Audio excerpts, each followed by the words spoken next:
To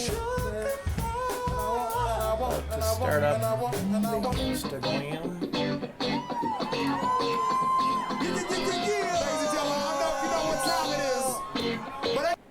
Gotta turn off disturb mode. Everybody keeps messaging me. Cette fois-ci, on a commencé avec Harvey Drums. Et on a rajouté la guitare de Reharmonator. Comme toujours, allez-y sur le Google Drive pour trouver les pistes originaux et rajouter quelque chose de toi. Il y a aussi un petit document avec des suggestions pour logiciels pour prise de son ainsi que le montage vidéo. Quand t'as tout fini, poste ta vidéo en ligne, tag-nous là-dedans, utilise le hashtag #PasseLeBeat. Okay, we're live on IG as well. So on IG you get to see the green screen setup that I've got going here. And I dropped a camera just like a second ago, so I'm just readjusting all my little setups over here. And we're going to start this live stream in a moment. No days in the place. Okay. Floating Vincent. Yes, okay, so it's working. All right, how you doing, Rich Man? Wow, lots of people are joining up here. Great, okay. Let's get going with the workshop. Sorry for the delay. This is the first time I've done a live stream that is quite as technically involved as this one. So, hope it all works out. If you're watching on IG, you're not going to see everything. You're just going to see this like blurred out version of my face and a green screen. But if you watch on Facebook or YouTube, you should be seeing all kinds of stuff. And I gotta get this going right now.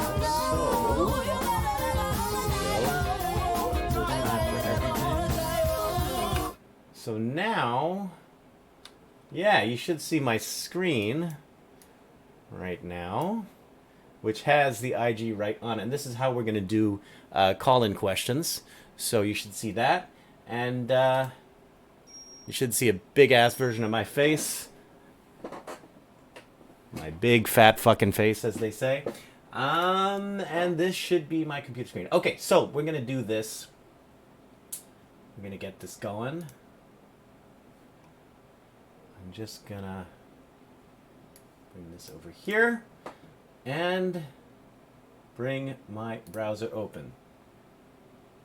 And here we go. All right. So we're going to talk about tech and promo for artists today. If you don't have the PDF or the Google Doc, we have a little slideshow that's going. If you're watching it on YouTube or Facebook, you should be able to see the slideshow right away. And feel free to add any questions at any time, really. And I'll try to field them. I'll try to make sure I'm as clear as possible with everything I'm explaining. Yeah, Joseph Vandijar, how you doing? So everyone should see the slideshow, and if you don't, or if you're following on IG Live, you can download the link separately. I have no idea what that sound was. Oh, wow, that's freaking cool. Okay, sorry, I'm new at this too, so I don't even know what the hell is going on. Okay, so tech and promo for artists. Whoa, hey, geez, yeah, I'm new at... Okay, here we go. All right, so... this is what we're going to go over in terms of the workshop today. I'm also going to answer individual questions on any of this stuff. First of all, who am I? Who the heck am I? I'm the guy who does Urban Science, Le Cypher, and the Brass Band as well. But before all that, which is like 20 years ago, holy crap, 20 years ago, I was a software developer, which is a computer programmer. I used to work doing that. I have a patent under my name. We were the company that I worked at, the second company that I worked at, got an article in the Gazette. So anyway, I have some knowledge as a computer guy, but not necessarily as a social media marketing guy. But it definitely made it easy for me to kind of pick up the tools. So yeah, that's kind of my background real quick. Where to start? Okay, so is promotion worthwhile? Well, the answer is absolutely yes, absolutely. Marketing will not sell your product. That's the main thing. So you got to have a solid product. And when I say product, as an artist, we're talking about anything you do that can, in some way, bring in money or promote yourself in order to benefit yourself in some way, right? So the main thing is that if you don't have a good product, marketing will not help you. So you got to have something solid. You have to have great music. You have to have something. That's kind of it. And the main guy who kind of helped me with this is Jacob SZ from Frankie Fresh. Actually, I'll also go bilingual. So you have questions in English or French, go for it. Yeah, so this is kind of the main thing that he taught me, which was people often think, okay, I promotion, I gotta, it becomes this weird, vague thought, and then I put it this way. If you go on Facebook or you go on Instagram or whatever and you see one of those ads, hey, these are 10 ways to do it, you immediately skip that shit, right? Everyone can smell marketing and promo like a mile away. So don't make your marketing and promo seem like marketing and promo. The product has to be solid. The music has to be solid. And the promo and the marketing is just to show the product. The product should sell itself. So if people see the product like, man, that's happening, I want to get that, that's all it takes, right? So, don't market for market's sake. Marketing is just to show the product. Then the next thing I said here is like my project sucks or I don't fully believe in it. That's normal. Hey man, we all started somewhere and we all have lots of doubts about our artistic output, and that's fine. But if you don't promote it, you're never going to learn how to do it. And if you promote the one that's like so-so, like your first project or whatever, that means the next one, I mean, it's not your last project, right? So the next one or the one after that or the one after that, those are going to be amazing. So we want to just kind of get it going from the beginning so that we can get better as we go along, just like your art. Yes, physical and traditional methods still work. So yeah, I'm definitely focusing on tech and all this kind of thing. But handing somebody a flyer still works. I tell you what, I remember this was a long time ago with the organ band that I played in. I sent in a digital submission to the Jazz Fest and it got ignored. And as usual, well, I mean, it's just normal. You send in submissions and you get rejected is not really what happens. You just don't get a response. Then I think the next year I printed out a physical press kit. I mean, maybe people today don't even remember that that's the way it was, like a CD and a physical press kit. And I went to the office and I delivered it. So now I was like, the next year we got booked. Now I wasn't sure if that made a difference, but years later, like when I'm doing stuff with urban science and all this, I asked somebody there, like, do you think that actually made any difference at all? The fact that I brought it in person? And they said, actually, it probably did. Because if you're dealing with digital submissions, let's say you're Jazz Fest or whoever, you got 2,000 digital submissions to go through. You're like, skip email, delete. But you got this one physical CD sitting on your desk. Well, maybe you're going to pop it in. Maybe you're going to open that press kit, right? So physical still works. Handing out flyers still works. It's just additional. It's like when people talk about teaching and they say you got to say it and then you got to write it and then you got to read it. And, it's that thing. So the more reinforcement, the better. Also, this kind of goes into the other thing, which is hitting many different platforms. If you're just doing digital, that's cool, but you really should be hitting digital. You should be hitting radio. You should trying to get print ads or print coverage, all this kind of stuff. Everything as much as possible. The next thing I said here is the more you do it, the better you're going to get at it. So sometimes you might be like, oh, really? Do I want to do this weird podcast that my friend just started and there's like 2 people? Yeah, do it because it's going to prep you for the real thing. So when you go and do a TV interview on I don't know, national, some big channel, you'll be ready for it. So do everything. Do all the promo you can do. And that's what I said next, hitting as many different platforms. Oh, yeah, what I said there about you'd be surprised who's listening to what. Urban Science had a really good collaboration with the Rap Battles for Social Justice through Dan Parker. And Dan Parker heard one of my interviews on CKUT. And, I was like, who's listening to this one radio show at this 5-minute segment? Who's actually listening to that? Well, apparently somebody was, and a big collaboration came out of that. So hit every platform. All right. Right. The other thing is some platforms won't have any traction, but you won't know until you try it. So go for it. I mean, if it's inexpensive, go for it. Salut, gros nigga. For example, I put an ad in a choir. There was a choir concert. My in-law was in a choir concert, and I put an ad in the choir concert program thinking, there's people who like music, maybe something. There was 0 bites. Like, we had like a free coupon, like come in to Cypher for free once, and nobody took that. So clearly that didn't work, but it was not expensive, so we gave it a shot. Yeah, that's the other thing. So your strategy has got to evolve. You can't think, I'm just, okay, Vincent said do this, so I'm going to do this one thing. That's definitely not the way to go. Strategies evolve over time, and I'm going to be staying away from like specific strategies because they evolve. Some will be very short term. Some will work quote unquote forever as far as the internet goes. One example that I give is Pokemon Go. When that app came out, it was huge.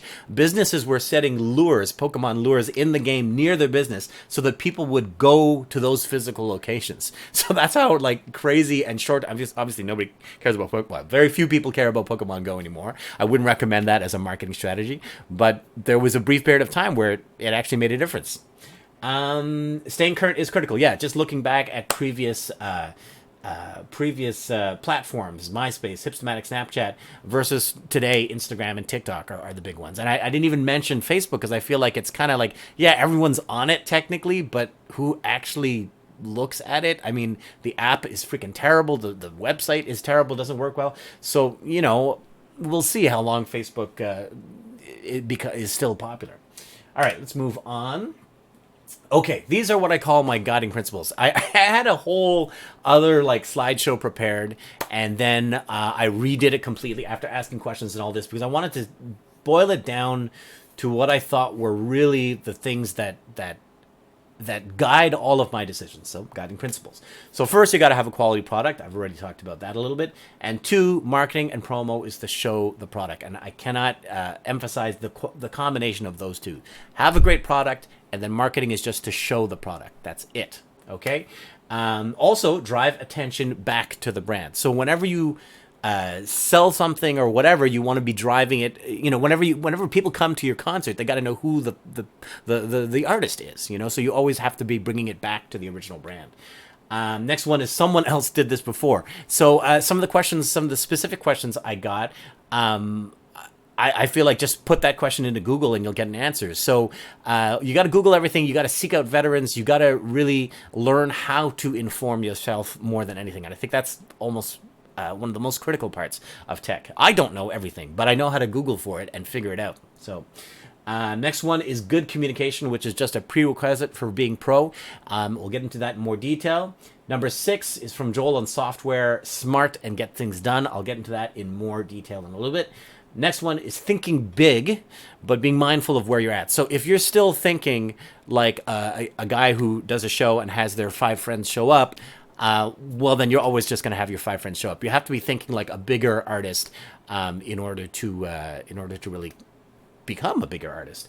And then the last one is a tool exists. So what I mean by that is that you need to figure out how to identify the things you're doing that are repetitive, the things you're doing that are automatable, all the kind of, you got to figure out what those are and then search for those tools. So it's that's a tricky one because it's about realizing yourself. But the main thing is that the tool exists. So the more you find yourself doing the same thing, think, wait a second, there must be, let me Google this. Let me see, how can I do this better? And that's what that's about. All right, we're going to move on. So now we're going to go through each one of these. And I'll mention again that you can ask questions at any time. If you want to ask a question, a video question, we're going to try this. I hope this works. If you want to ask a video question, you can go on IG Live at URBSCI and request to go live and ask a video question. Hopefully that will work. We'll see. Okay, so talking about the quality product. Okay, so your product, like I said earlier, it's the part of your creative input that brings in money.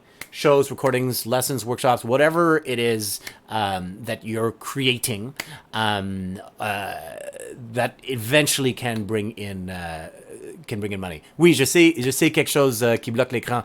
IG Live is not the best way to see this. You should be on Facebook or YouTube. We're just going to be doing questions on IG Live. But anyway, I'm not going to keep repeating that. That's the thing. So you got to have a quality product, but you can't shine a turd, okay? Gordon Foote from McGill is the one who termed that, and I think it's pretty self-explanatory. So you got to have a good product. On that note, seek out advice, Learn to take the harshest criticism, integrate it if it makes sense to you, become better as a result. Embrace the haters. I'm really serious about that. Now, of course, if somebody gives you criticism and you think about what they're doing in terms of creative output and it's not at all what you want to do, well, then their criticism is not valid. But if it's somebody who you respect and admire and they're like, man, you sing off pitch, or like your time is terrible, or whatever, it's like, man. Don't be like, they don't know what the hell they're talking about. They don't appreciate. No. Don't start saying that. Say, this guy is one of the greatest, this girl, whatever. I got to work on my pitch. I got to work on my time. Like, that's basic stuff, All right. So now I'm not going to focus too much on quality product because, I mean, that's your art and that's not really the focus of this workshop. But what I will say is that I'm not saying to definitely do not base what you're doing, your art, around promotion. That's a terrible idea. However, you do want to focus on what makes your output unique and different from every other project out there, right? So if you play in a rock band and people say, oh, you meet somebody and say, what kind of music do you play? Oh, it's rock. Okay, so what? Like you got to give more than that, and your project has to have more than that in it, okay? And then the next thing I said is building up a track record. So the quality thing, I mean, this, we've all had the issue where we got somebody's album and we loved it, fell in love with the artist, or went to see a show and it was amazing. And then the next show or the next album and the next thing, it was just awful. And it's like, oh my God, what is this? So don't put out a product just because you have to. The product does have to have quality. It does have to have quality, and you have to have a track record of consistent quality. Festivals and so on will know that. I mean, they'll be like, oh yeah, that's these guys. They always put out good stuff. We should definitely book them, even though they may not have all their promo stuff together. So the quality of the product can be important in terms of building up a track record. It also kind of applies for social media in the sense of if you have a track record of good social media posts or whatever, then the algorithms and all that will be promoting you more because you're getting more engagement on those posts. So the track record thing works for both the quality of your output, your creative output, and your promo. All right, let's move on. That's it. So this again is the thing of showing product. So quality product, you need to have a great artistic output. Now promo is showing the product. It's good. It'll sell itself. People just need to know about it. Think about, I remember going to Bustan with the previous owners, and I used to bring people into Bustan all the time. And at some point, I was there for lunch just on my own, and le live est coupé sur Facebook. What? Well, that sucks, man. I don't know. Facebook sucks. Try YouTube, I guess. That really sucks. Let me get 2 seconds here to see if the YouTube is still running or if the Facebook, what the heck is going on with the Facebook here. Just gonna make sure things are going. So Lunch just on my own. Yes, okay. The YouTube is still going. So, alors Malika, si ça marche pas, si ça marche pas sur Facebook, le YouTube marche encore. Et ça a l'air... It appears that the Facebook is still running. Anyway, I'm just going to keep talking. Yeah. All right. Sorry, guys. I don't want to put too many pauses in here, but I also want you to be able to reach us. But we're on Facebook and YouTube, so try one of them.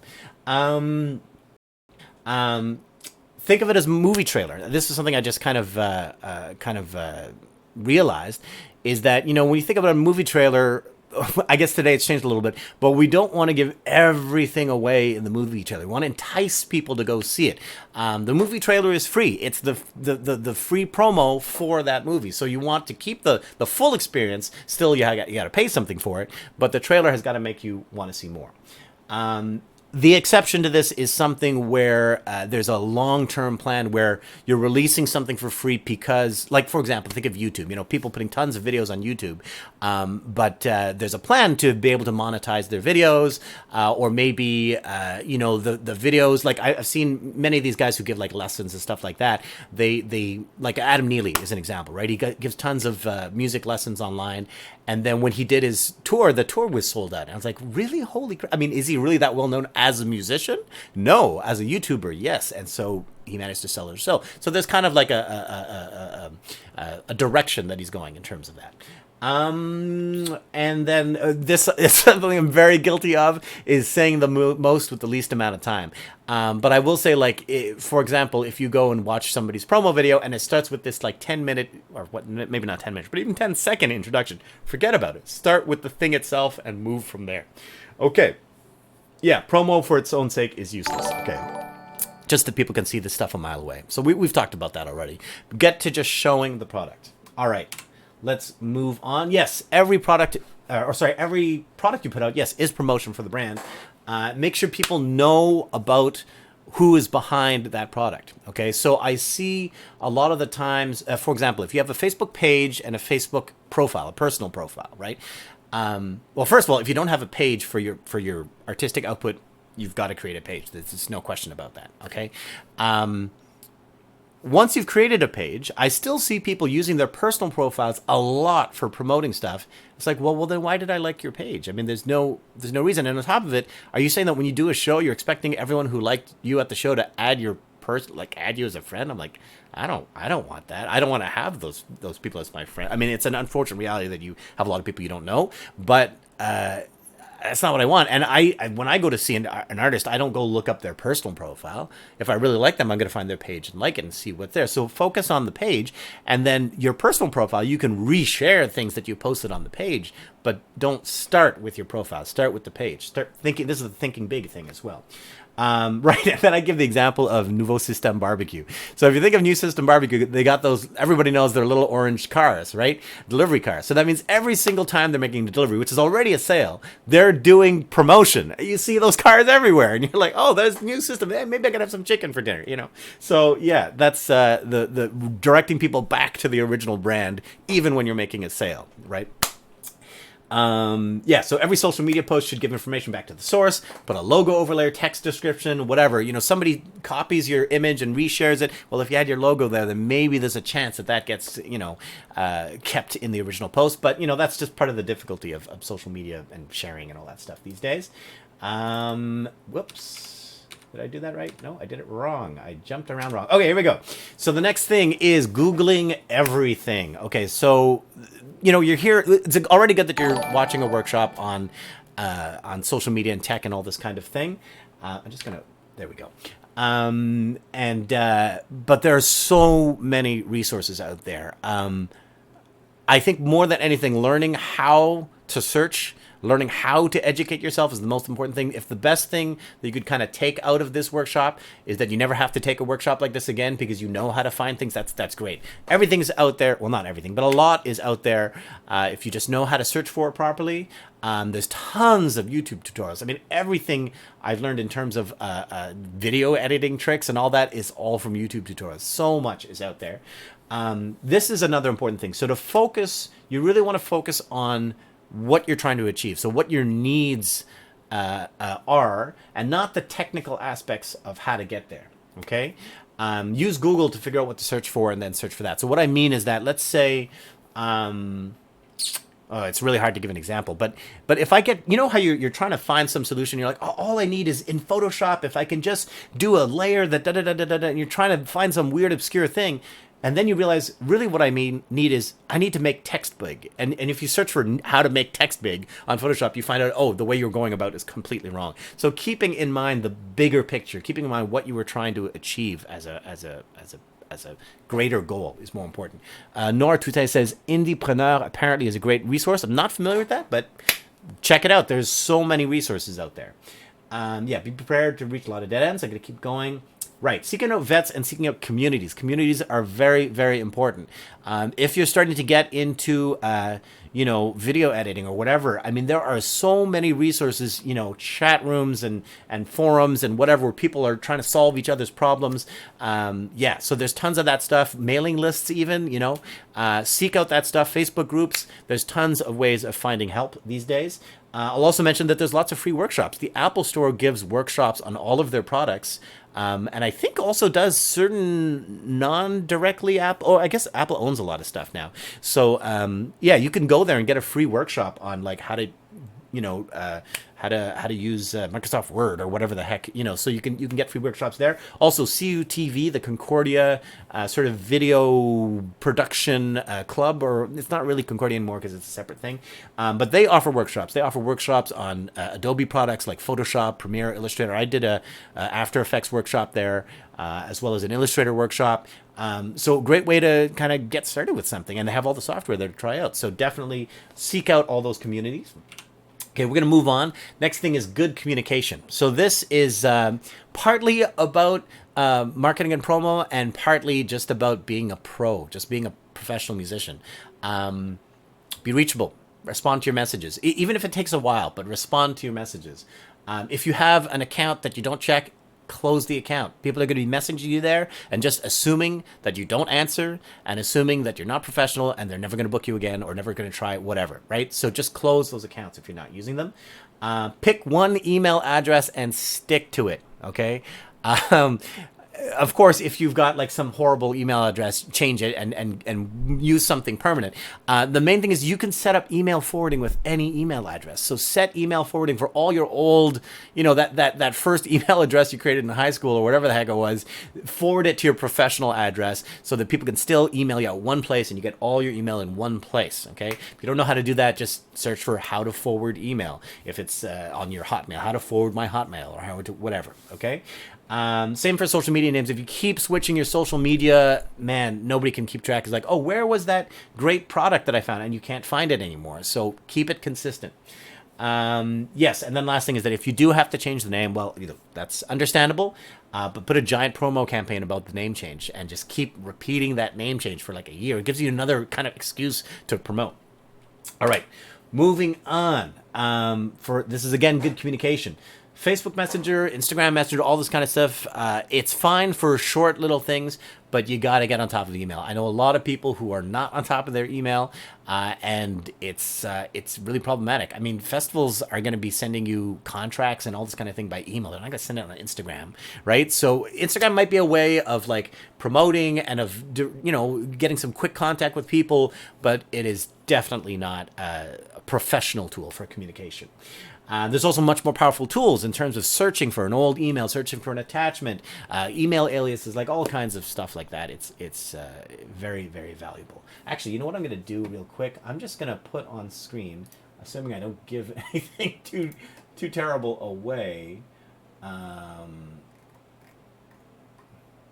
You know what? I can't do it. I was going to show you my email, but there's some sensitive stuff in my email, so I can't show that to you right now. All right, so let's keep going with this. Last thing is do not send attachments by email. So there are much better ways of sending files. Email is for communication. It is not for sending files. If you're going to send a file, send a Dropbox link, send a WeTransfer, send a Google Drive link, send something like that. Do not send attachments by email. Spelling is important. This is part of the promo thing, the professional thing, right? If you're putting out promo and there's errors in the spelling and all this, oh my God, bad news, okay? So don't have somebody double check your stuff or whatever. I mean, it's important. And the last thing is that communication as a general concept can be thought as a kind of driving force in your design and promotion. Like, and I'm definitely not an expert at this either, but for example, I tend to have too much content on stuff. So if you look at, actually, you know what? This I can definitely show. So I'm going to open up on the live stream right now. You see I'm opening up the Urban Science Decipher page. And what I'm going to put up are the posters. So we are putting out these posters every week to promote Cypher, which hopefully will be back. And so if you see right now... Yeah, okay, so these are all the posters. What I'm going to do, I mean, these are nice. So these ones up here, these ones were done by Butta Beats. And then these ones here were done by Christopher Carniello. And we had somebody else doing promo. Segalen was doing promo over here. But if I go really far back, I'm trying to go further back to when I was doing it, and the stuff was freaking terrible. But I was learning. It's all what it was about. And... it's about being efficient, and actually, you can kind of see it just as we scroll down. So look at this compared to this. Although I think I like these two kind of equally, and then compared to this, I think you can quite clearly see what the issues are. And then we're gonna go back to when I was doing this. Now look how much text there is on these freaking things.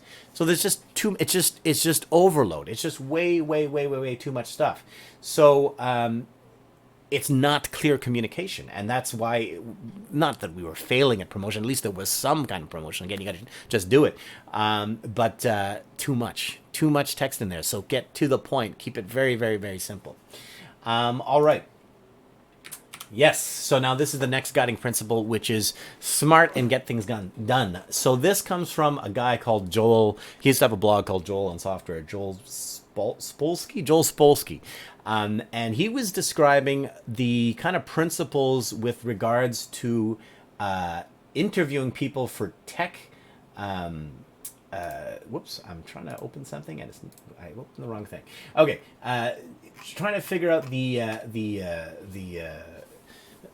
the way to interview people for tech jobs, for computer jobs. This was back when I was working computers, and he really boiled it down to smart and gets things done. And man, this is so on the money. This is exactly what it is, in the sense of, you all know guys who are super smart and plan everything out and blah blah blah blah blah blah blah, but nothing gets done. Right? It takes okay, well, in order for me to do this, I first have to, and just nothing happens. But there's a certain amount of planning that is important. And then the other factor is get things done. And we all know somebody who goes too far on the get things done side, and it's just like duct taping stuff together, and the result is horrible, but it works, right? So we need to have a balance between these two things. And this is also just the reality of being entrepreneurs. It's like we don't have time to do everything. We're trying to do everything. We're trying to do everything as best as we can, but we don't always have the time. So it is this balance between the two.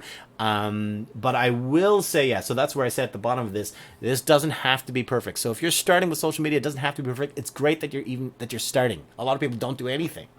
Don't worry about, I have to have this in order to do this. So for example, video editing, like, I got to have Avid, or I got to have Adobe Premiere, I got to have Final Cut Pro.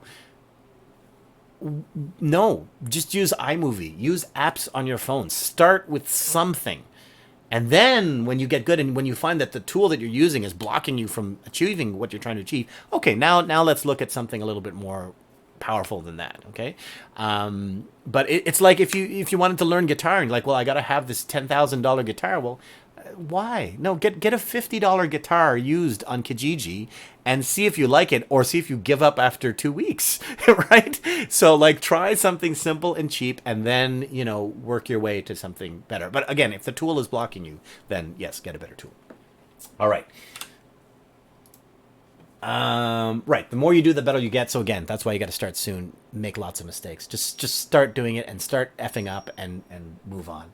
Aim to improve with each successive attempt. It's kind of like this live stream for me. I've never done a live stream this complicated, and here we go with this green screen and all these overlays and whatever. And I'm like, let's try and do this. So I tried to do something new with the live streams. And then whoops, this is actually in the wrong category. I got to fix this. How many times I've found out that's more under promo. But that's a bad thing about promo, man. I don't know how many times I found out, oh my God, so and so was in town, or this show was happening. I was so interested. I never even heard of it. I never saw it anywhere. So you gotta promo your shit. Anyway, I gotta fix that. Yeah, I gotta work on stuff too. All right.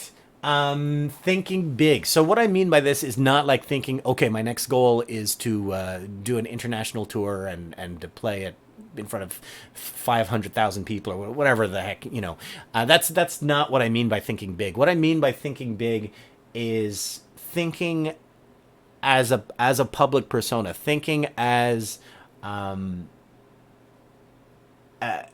someone just not doing shows just for their friends, right?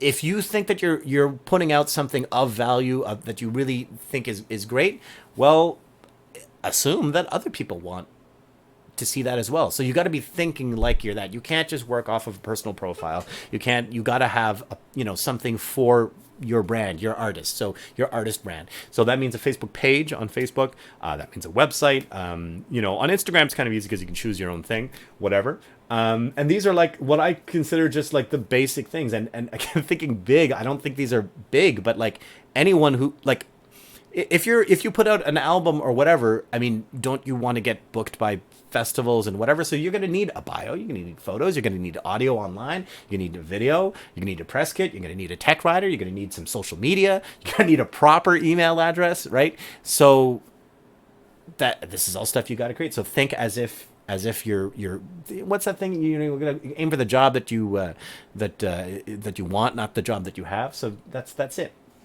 All right. Yeah, you still got to be realistic about where you are versus where you want to be. I mean, I've definitely seen people on their social media as if they're like mega stars, and it's like, no, you're not. And this is kind of a big ego trip right now. So, you still have to be realistic about what you are. And this is it. Yeah. Developing a real fan base. Having only fellow artists liking your shit is a recipe for failure. That's true. How many times have you gone to see a show and there's more people on stage than people in the audience?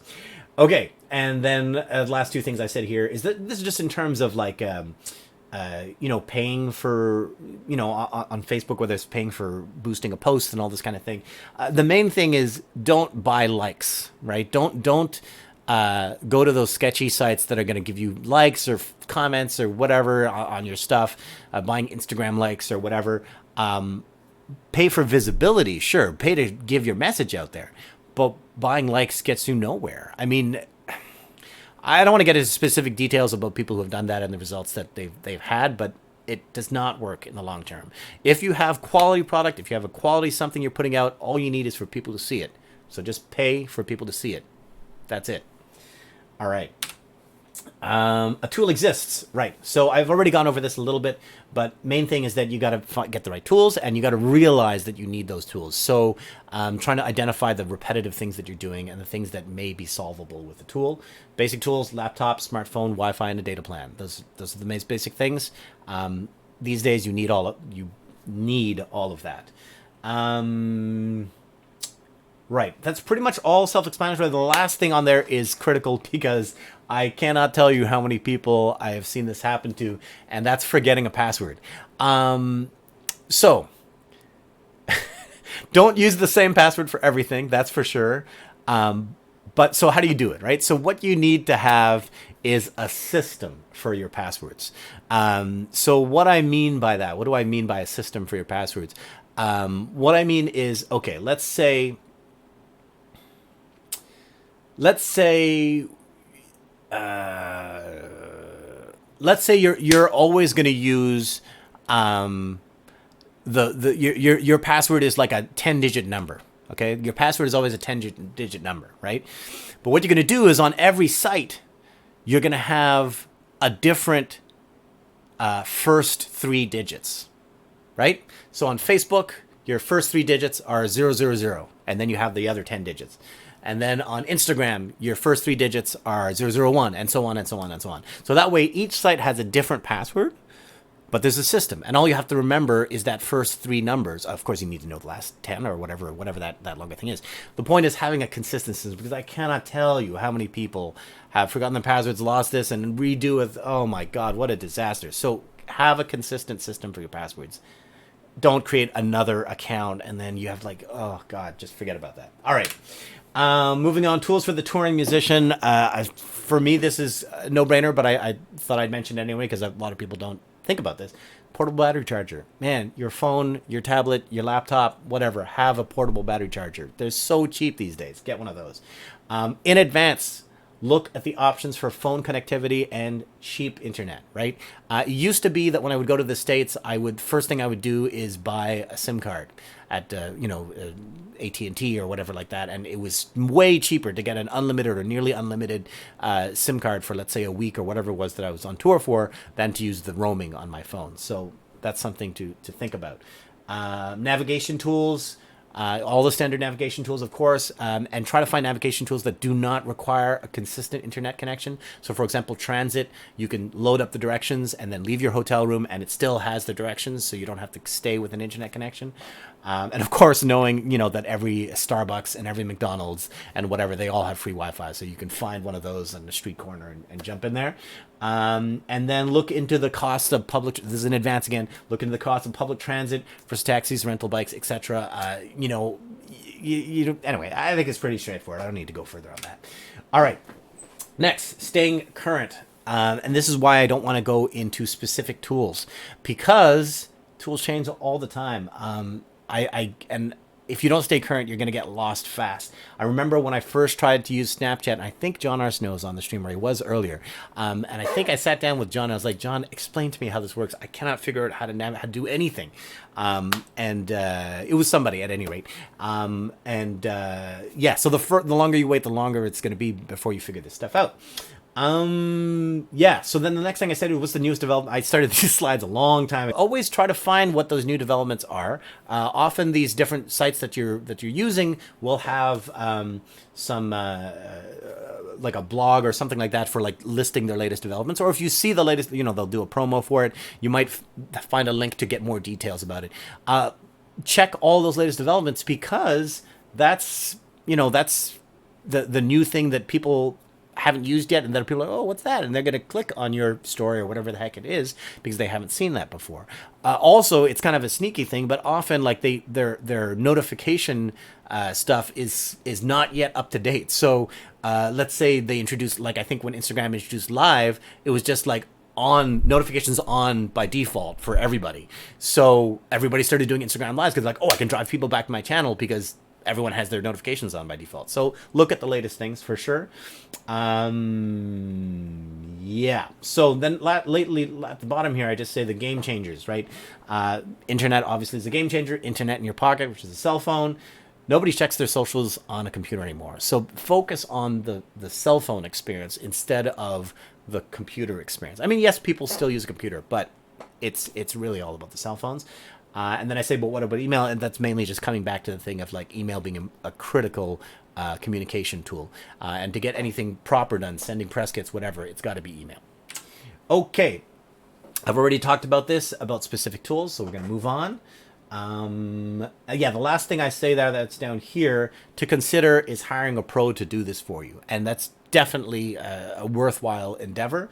You just got to make sure that it brings in more than it's costing, or that you're willing to, deal with that reduction in income. And then keeping in mind that if, my perspective on being an entrepreneur is you got to know how to do everything. So yes, there's the artistic part of what you're doing, but then there's all the logistical parts, and you got to know how to unclog the toilets. Because if the toilets get clogged and, nobody else is there to do it, you're doing it. So you gotta know how to do everything. Now, you don't have to do it at the highest possible level, but if you don't know anything about social media, if you don't know anything about this stuff, and you hire somebody and they're doing work on it, you have no idea whether to evaluate whether what they're doing is good or bad. You just see them doing stuff. You see a couple likes here and there. And you're like, I don't know. So you gotta have done some, or have some knowledge of this to be able to judge someone that you're hiring. All right. Good and bad. All right. This is just kind of a recap of what we said so far. Post quality regularly. Don't be repetitive. If you wanna, like for example, you don't need 50 videos of the same performance on your social media, but it's okay if you do a show and there's people reposting stuff. Stories. Those are like acceptable area to put those things.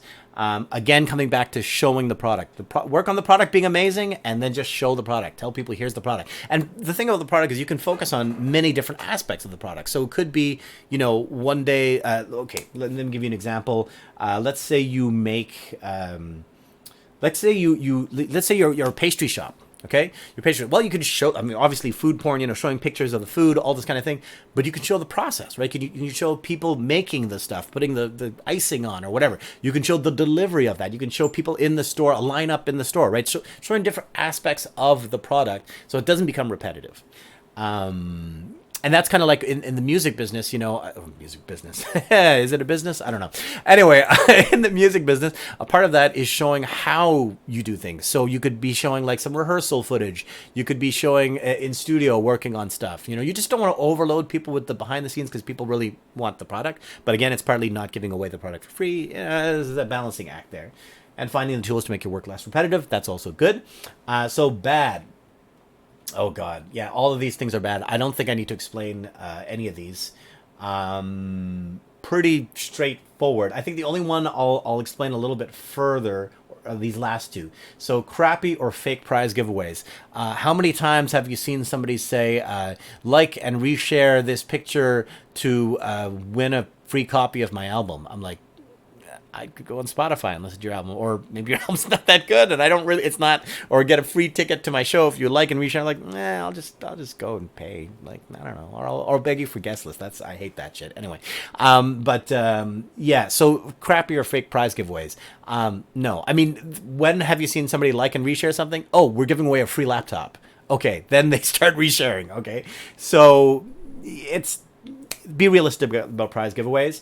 And then the other thing here is promo with no artist about what the artist or the event is about. So again, product has to be good, and then show the product. I don't know how many times I have gotten a let's say a Facebook event invitation to a show. Jimmy J in concert at a bar. I go to the event. Jimmy J will be in concert on Saturday. No link to music. I have no idea if it's a live band, if it's a DJ, if it's anything. Why would I choose to go to this? So you gotta, going back to show the product, you gotta have some information. Put the information on the event page, put the information on the flyer, like something. Like, we gotta have some idea of what we're going to see. If there's a live band, post some rehearsal footage or something so people know, oh my God, there's gonna be 7 people on stage, I wanna see this. Like, or whatever. Like, you gotta have some information, please, some information about what you do. All right. So then my homework for this is for you to all make a list of areas of improvements, lack of knowledge, skills to be developed, all this kind of thing, and then start today working on that. Don't wait to do it perfectly. Just get in there and start doing something. The next show you have, make sure that there is some form of video or audio for people to listen to. Make sure that the flyer has some information about what's going on up there. Flyers with just a whole bunch of text of who's perform, put a picture of yourself, what kind of music is it, maybe, date, time, that's it. So that's it. So that's the slideshow. And again, I will take questions at any point.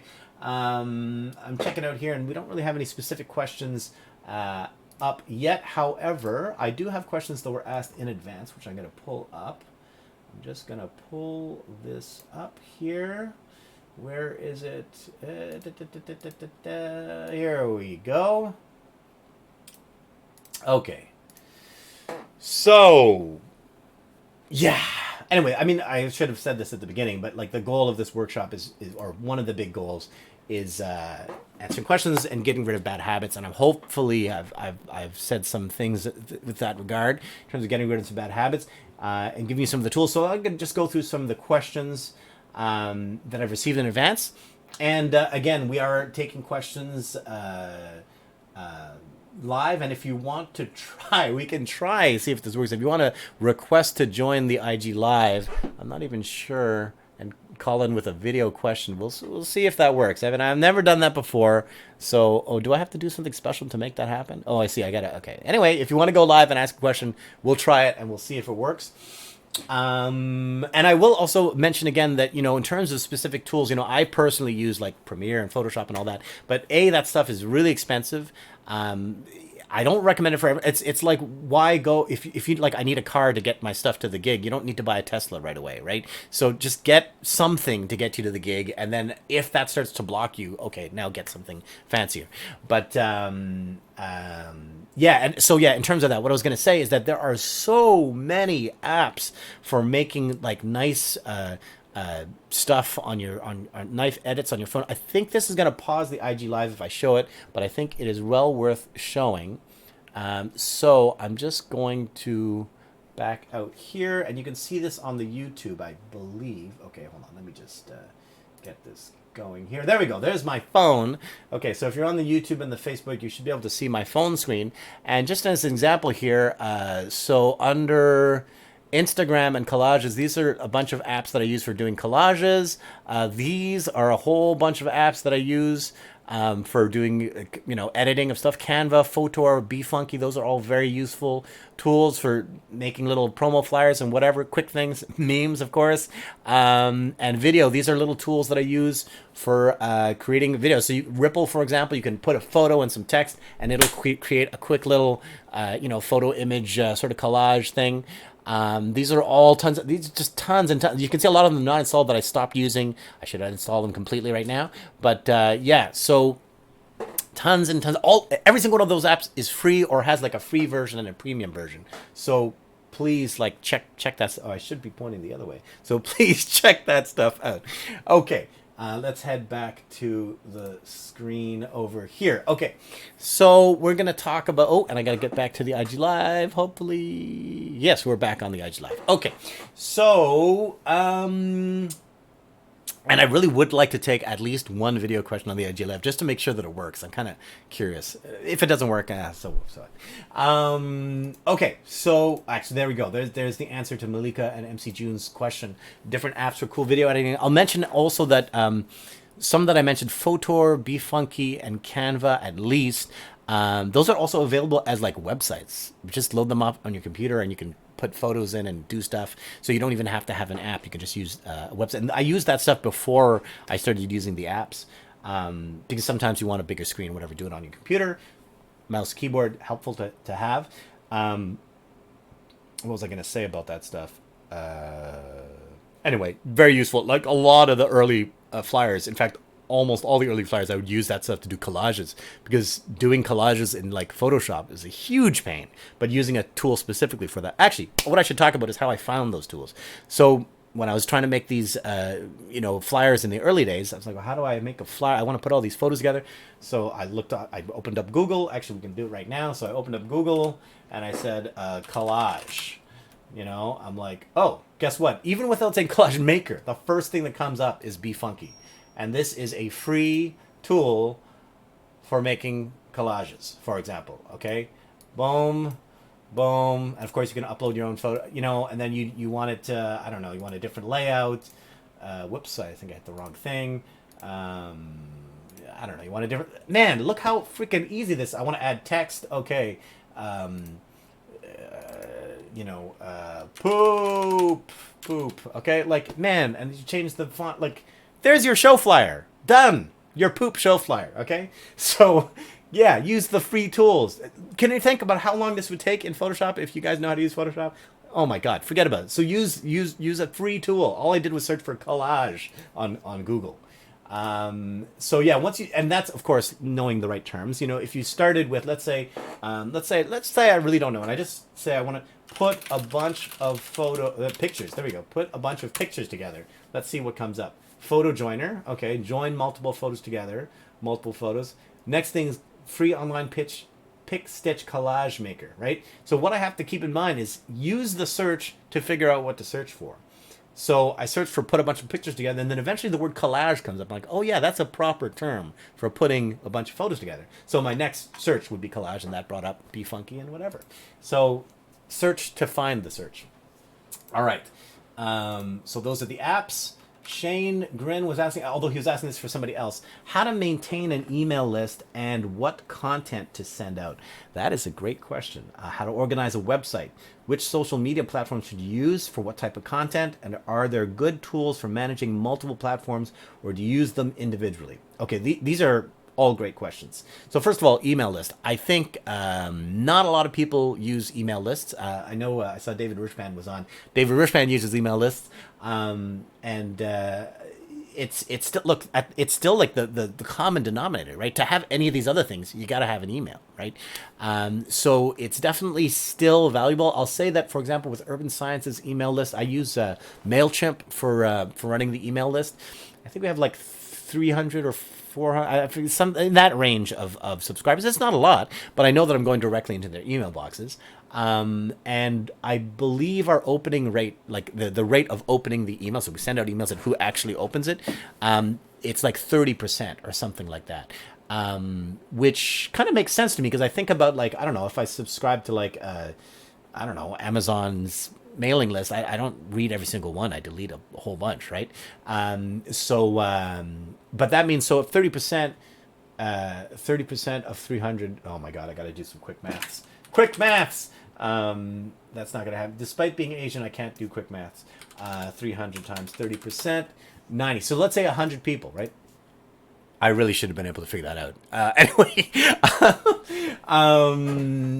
yeah, so 100 people get that email. So that's valuable. People are going directly to the content that I want to send them instead of every single thing that goes on our social media. So it's good to have a email list.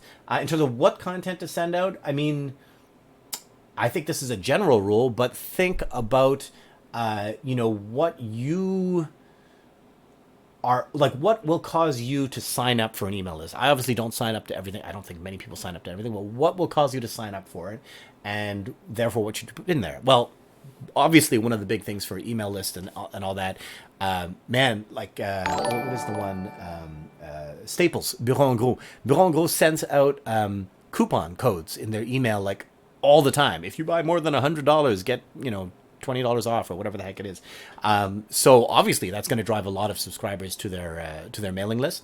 With Urban Science, if you sign up to our mailing list, we give you one free entry to Le Cipher. So that's kind of a similar thing. I don't think we've had that many signups, but that's a thing in there.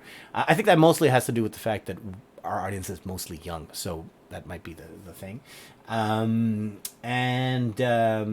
Yeah, so I think obviously free offers, but then just like all the other parts of promo, show the product. So show the latest thing or the thing that you really want to highlight in that email. So it's just one email, and obviously should be at the top because who's going to scroll all the way down? So the main thing you want to talk about at the top, and then all the other things. How to organize a website. I'm not good at this. If you go to the Urban Science website, it's quite well. Let's look at the Urban Science website. It's quite messy. That's mostly a matter of time. I haven't had time. And Ariane Melody, I'm going to answer your question in a little bit. So here's the Urban Science website, which is apparently broken and is not showing anything. This is some great tech, Vincent. What the hell is this garbage? Wow. Well, I got to fix our website. I don't know why that's not working. But you can see we have like different categories: cipher, brass band, and then photos and everything.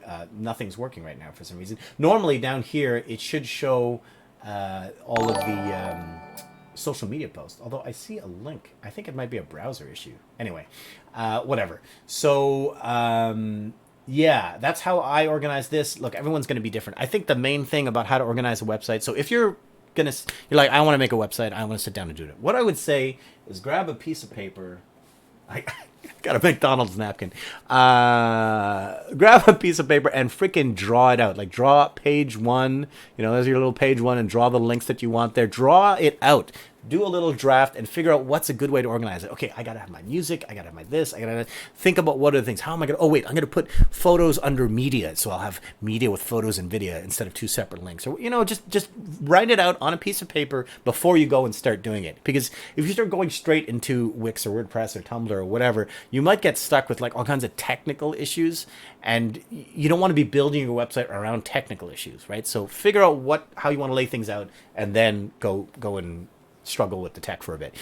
So Ariane Menezi asked, what's the best website builder for musicians? Wix, WordPress, etc. I have not used Wix, so I don't know about Wix. I have used WordPress. I use Tumblr, so the Urban Science website is Tumblr. The reason why it's Tumblr, although it's not working right now, which is frustrating. Actually, let me try opening an incognito and opening... Whoops, that's not incognito. Just see whether it's like a issue with like I gotta clear my cookies or some stupid thing. It is an issue with that, so I'll clear my cookies or whatever. So yeah, this is the way it's supposed to look like, which is to say we have all of our social media posts right down here. So I've purposely chosen to make our website look like a social media site so that I don't have to update the website constantly, in the sense that when I update our social media, we get stuff there. It does mean that it's messy, right? So if somebody comes to Urban Science like, oh, what is all this stuff? It's very confusing. Yes, this needs to be reworked. For sure, this needs to be reworked. Question of time. So for me, using Tumblr was the way to go. The reason why I did that, actually, yeah. So I'm gonna just open up here we go, new document. I'm just gonna explain real quick Urban Science's social media setup. setup. And I'll put a link at some later point in the description or something. So, yeah, how does it work? So the website is actually a Tumblr page. And what happens is that when you post to Instagram, for example, it cross-posts to the website. It can also, it doesn't have to, but it can also cross-post to Facebook. And it can cross-post to Twitter as well. I gotta move my keyboard. It's kind of like messed up here. And it can cross-post to Twitter as well. So yeah, so Instagram becomes our like kind of main, access point because everything goes through there. Facebook also reposts or can repost to Twitter, I think. Man, I can't even remember now. Yeah, it does. It does. Yeah. Does it? No, wait, it doesn't. Sorry. No, the YouTube reposts to Twitter as well and to Tumblr. Yep. YouTube reposts to Tumblr, which is the website.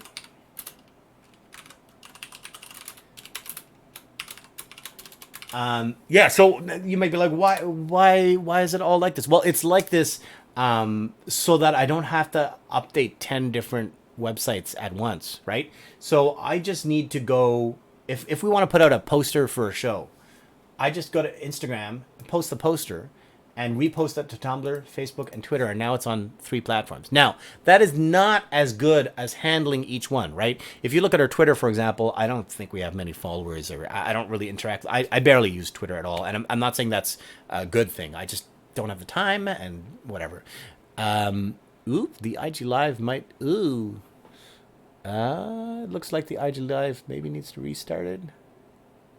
I'm not quite sure what just happened. I'm just going to restart... I don't know if that got lost, so... It's, let's just restart Instagram completely and go live again. Sorry about that, guys. Technical issues to be expected. Okay, it's back. All right. Yeah, so I don't want to have to, do each platform separately. It's just a giant pain, right? So yeah, we try to have them just kind of like one feeds into the other sort of thing. Yeah, so that's kind of our social media setup. Rishpan, about the email list saying that that's about 30%. Yeah, I think that's probably normal-ish, I guess. I'm not really sure. All right, let's keep going. Oh, right. Which social media platforms should you use for what type of content? And are there good tools for managing multiple platforms? Well, that sort of answers that a little bit in the sense of like stuff going in from one website to the other, or one platform to the other. But that's not the ideal way to do it. I mean, the people I see actually getting traction on Twitter are actually using Twitter. They're not just like importing one thing to the other, But my perspective on that was I'm not going to go and learn Twitter, yet another platform, and really get into that. I don't have the time, so I'm just going to import stuff in there, and that's what it's going to be. But I mean, it's definitely not the best way to go. It's better if you actually are posting photos and actually are interacting with people and all this. That's normal. Zaya Solange asked, getting all my assets together in a cohesive package before launching it, and what kind. And that kind of touches upon everything in a way.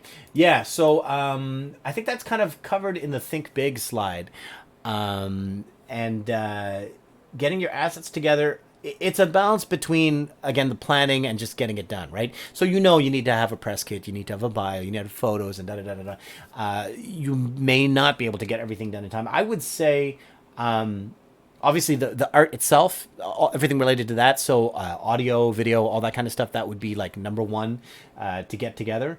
And then getting it out to the press, right? So that would also be a big thing, and getting that, mailing people and or hiring somebody who does, that does PR or HR, that would be a very worthwhile thing. But to still go through every single step, I think the main thing is just make a checklist, and again, a Googleable thing, like what should I have together if I go and Google, let's do this. What should I prepare before doing an album launch? Let's do it. 15 steps to prepare for album launch, everything you should do before releasing music. Man, there's all your answers, I'll actually mention that CD Baby has a great blog. I'm going to open it up right now. This blog they just have tons of stuff for do-it-yourself musicians, DIY musicians, in terms of like what you should do for this, what are the best ways to sell your music online, what is the best way to sell merch, and da da da da da da da. So yeah, check out CD Baby's blog. Again, you can just Google that. And yeah, a lot of the questions that people are asking and questions that I have are easily Googleable. So just go and use the tools. Google is a big tool. So David Rishpan asked, let me get this here. Do you find a difference in posting video to YouTube and reposting, or uploading directly to Facebook, YouTube, and IGTV? Absolutely, yes, there is a big difference. Each platform has a different community and different rules in terms of the algorithms and all that kind of stuff. So, obviously the way the music, or not the music, but videos and stuff are seen is going to be quite different. So here's the thing. Facebook and Google are competitors. Facebook and YouTube are competitors, right? So I don't know if everyone remembers this, but it used to be that when you shared a YouTube video on Facebook, there would be a nice little preview, a big preview, and it would autoplay in your feed, just like Facebook videos. But they got rid of that. Facebook got rid of that on purpose so that YouTube videos would be like less enticing for people to view on Facebook as they introduce their own video platform, right? So that's a big FU to Google and to YouTube, but they're competitors, and I guess that's the way they decided to fight that fight. So in terms of Facebook visibility, definitely Facebook videos are better way to go than to repost an Instagram video or whatever, right? In terms of YouTube, if you want to build up a following on YouTube, you have the option of eventually monetizing, right? So David, I saw that you started posting a bunch of lesson video, music lesson type of videos, and y'all should check out David Rishpan's YouTube channel as well. So the advantage you have there is that if you're staying with like non-copyrighted material and all that kind of thing, you can eventually monetize what you're doing up there. So whereas I don't believe on Facebook yet it is possible to monetize their video content. Now, again, this comes back to like, what are you hoping to achieve? So if you're trying to get people to watch your videos and your primary platform is Facebook, or you're resharing it on a bunch of platforms, and Facebook is one of them, well, if you're just trying to get people to watch it, then on Facebook, post the Facebook video, right? It's going to get the most views. That's what it is. If you're trying to monetize, then you're going to want to drive people to the YouTube channel, which is where you can monetize. Now, that's not to say that if you have a YouTube channel, you should never post Facebook videos, because people, like I just explained, people are going to be able to see the Facebook videos more easily, and they're going to be, shown in the feed and etc. more. So you can see the Facebook video as a way of promoting people to go back to YouTube. So the example I'm thinking of with this is Ab and Preach, right? Ab and Preach, great comedy duo. Urban Science backed them last summer at the Just for Laughs, and we've been very, very good business partners and friends and whatever. They put their videos on Facebook and on YouTube, but they always say on Facebook that not everything is on Facebook. So if you want the full thing, you go to YouTube. They want to build up their subscriber count there. I believe they have a Patreon as well. They definitely do have a Patreon as well. All of those things are ways to drive people to where you will eventually make some form of profit, right? But keeping in mind that when you're posting it on Facebook, you're not making any profit. When you're posting on Instagram, you're not making any profit, unless it is advertising for blah blah blah. You're posting, for example, with Urban Science, if we put out a video, announcing a theme night or something like that, I don't care about making like 1 million views on that video. It's to let people know, or selling something through the video. No, I'm just telling people, hey, this thing is coming. I'm showing the product that is coming, right? The next show that's coming. So, I don't know if that kind of answers your question, David. And then in terms of Instagram, so there's 3 ways of posting on Instagram. There's the story, well, actually 4. So there's the live, there's a story, there's an actual post, and there's IGTV. Each one of these has different advantages, right? Live, there's like kind of the interactivity and the temporary nature of a live. And then with IGTV, longer form, right? You can put, so what we're doing with Urban Science, for example, is I'm putting kind of like highlights, like nice highlights of Cypher there, so that, if people go to the IGTV, they only get like good stuff because we put out stuff every week, right? So I want to have something really quality on the IGTV. And then stories, of course, are temporary. But the other advantage of stories is they're super easy to reshare, right? So if you tag people in a story, they can add to their story and boom. So that is an advantage to stories in terms of promotion. It's also, again, the thing of like, just do it. You don't have to worry when it comes to a story. Just do it. Whatever. It's not the best flyer, whatever. Just put it out there. And then posts. And then posts, of course, should be of a certain amount of quality. But of course, if you're posting a lot, well, stuff is going to disappear over time. So you always want to focus, like, think about it this way. Like, let's say you're looking for a restaurant or whatever it is.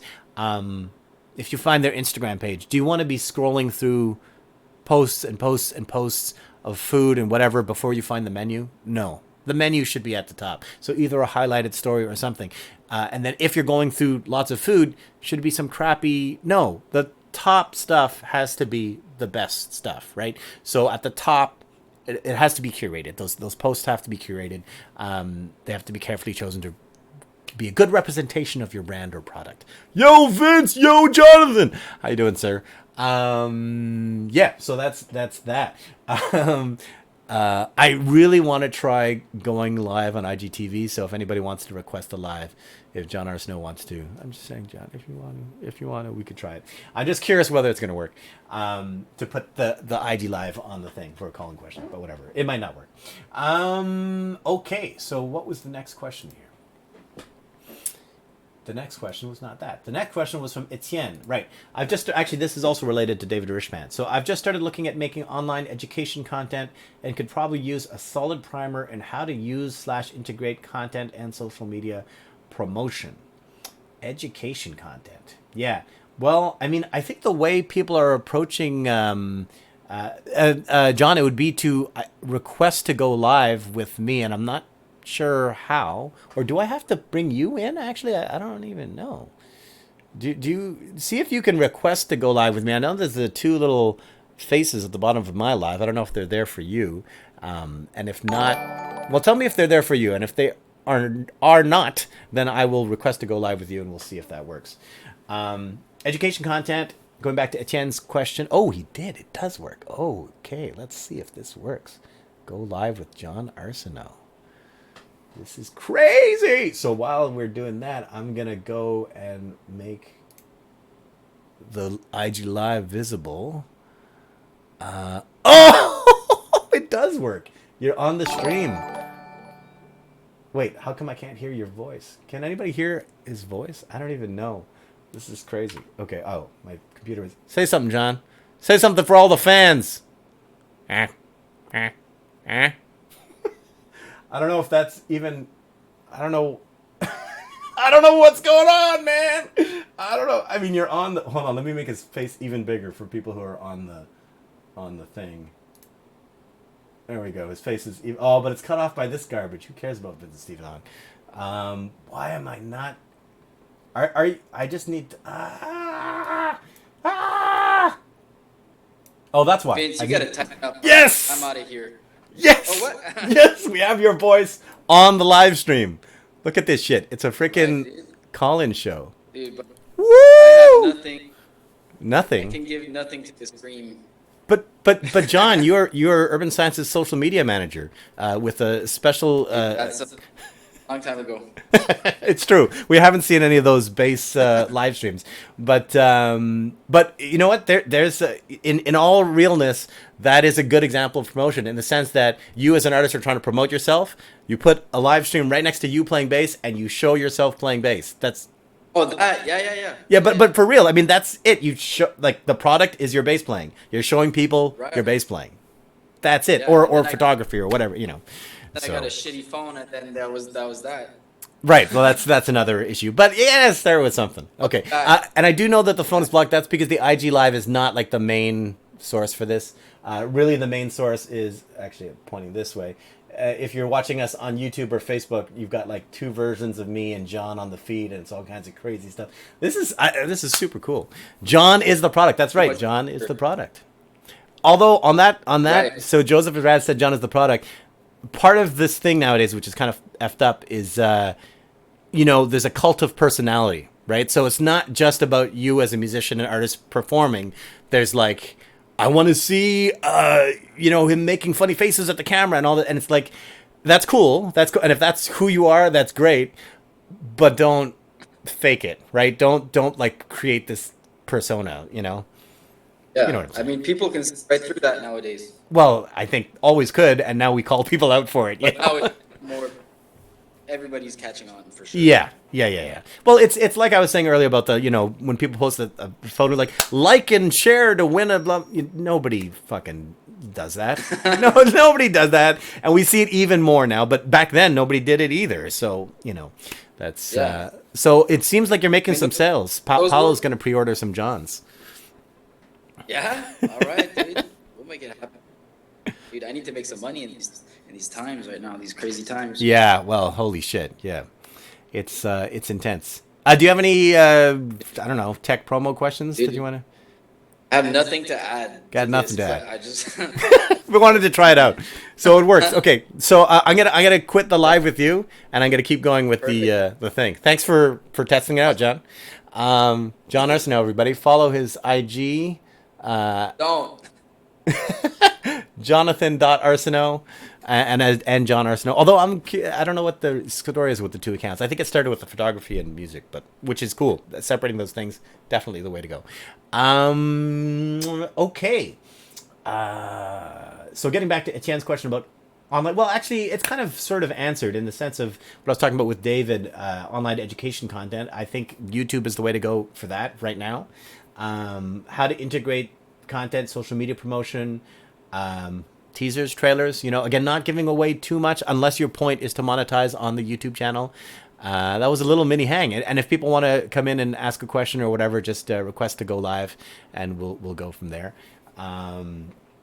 Anyway, moving on. So Gavin MG Kawe, Vanessa asked, you have a great social media and branding strategy. Would love to know more about what strategies work or not for you. So I've talked about that a little bit. I guess what I can talk about is like how Cypher started and how our promos started at the beginning and then kind of moved from there. So let's see. I mean, I first started doing like these private jam sessions like a year or at least a year before there was a Cypher. And then I saw the lesson in New York and that inspired me to start the Cypher and whatever. Okay, that's an old news story.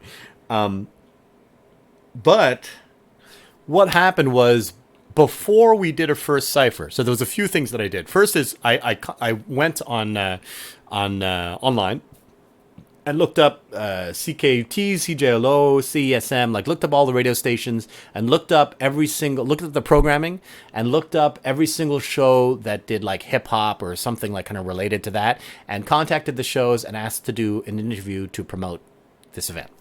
That was one of the things I did. I sent out press releases, none of which got, picked up, but at least it was going somewhere, What else did I do?